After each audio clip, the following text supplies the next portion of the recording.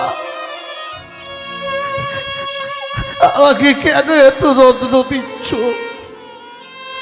শোনো, আমি গরিব হতে পারি, কিন্তু আমি ছোট লোক নই। চাই না তোমার এই মণিমাণিক্য হীরা। এই যে কথাটা বলেছে না, সারথীর মনে খুব কষ্ট লাগলো, যে গরিব হতে পারি কিন্তু ছোট লোক নয়। সারথী বুঝতে পারলাম আমি অজান্তে ব্রাহ্মণকে দুঃখ দিয়ে ফেললাম। সারথী চরণটা জড়িয়ে ধরে বলছে, ব্রাহ্মণ আপনি কাঁদবেন না, এই মণিমাণিক্য সব আপনার। আমি সত্যি বলছি আপনার। কেন তুমি আমায় দিচ্ছ? আপনাকে আমি দিচ্ছি এত রত্ন, আর আপনি ঘুরিয়ে দেবেন আমাকে একটা রত্ন। আমার কাছে তো কোনো রত্ন নেই। হ্যাঁ, রত্ন আপনার কাছে আছে। আমি আপনার চরণ ছুঁয়ে সত্যি বলছি, আপনার কাছে একটা রত্ন আছে। আপনি আমাকে দেবেন একটা রত্ন, আর পরিবর্তে তুলে নেবেন শত শত রত্ন। তুমি বলছো সত্যি আমার কাছে রত্ন আছে? হ্যাঁ। তাহলে সারথী, তোমার কথা যদি সত্য হয়, সত্যি যদি আমার কাছে রত্ন থাকে, যদি আমার কাছে সত্যি রত্ন থাকে, তাহলে কি আমি এইভাবে ভিক্ষা করতাম? তাহলে তো আমি সেই রত্ন বিক্রয় করে দিতাম, যা পেতাম তাই দিয়ে আমার সন্তানদের বদনে অন্ন তুলে দিতাম, আমার স্ত্রীকে হাসি খুশিতে রাখতাম। তাহলে দিন বিক্রয় করে আমি তো কিনবার জন্যই দাঁড়িয়ে আছি। আপনি আমাকে একটা রত্ন বিক্রয় করবেন, আর শত শত রত্ন ঘরে তুলে নিন। সারথী, তোমার কথা যদি সত্য হয়, সত্যই যদি আমার কাছে রত্ন থাকে, আমি তোমায় কথা দিলাম, সেই রত্ন আমি তোমায় বিক্রয় করে দেব, বিক্রয় করে দেব, বিক্রয় করে দেব। কায়দা করে প্রতিশ্রুতিবদ্ধ করে দিল। বলো সারথী, সেই রত্নটা কি? তখনও তো জানে না সেই রত্নটা কি। জানলে কখনো প্রতিজ্ঞা। সারথী বলল, বলবো। সেই রত্ন হলো আপনার সন্তান কুশধ্বজ। কুশধ্বজ কেন রত্ন হবে? সে তোমার সন্তান। আপনি জানেন না সে কি রত্ন। আপনি কুশধ্বজকে আমার হাতে তুলে দিন, শত শত রত্ন। কেন কেন তুমি আমার কুশধ্বজকে নেবে? আমার দরকার নেই। কার দরকার? রাজা যজাতির। রাজা যজাতিকে নিঃসন্তান না, তাহলে আমার সন্তানটাকে কেন চাইছে? তিনি কি আমার সন্তানটাকে নিজের সন্তান বলে ভালোবাসবে? আমার সন্তানটাকে কি পেট ভরে খাওয়াবে? আমার সন্তানটাকে কি নিয়ে গিয়ে মানুষের মতো মানুষ করবে? না। তাহলে আপনার সন্তানটাকে নিয়ে গিয়ে রাজা নহুষের আত্মার মুক্তির জন্যে তার সর্বাঙ্গে ঘি মাখিয়ে যজাতি নিজ হাতে জ্বলন্ত অগ্নিকুণ্ড মাঝে নিক্ষেপ করবে।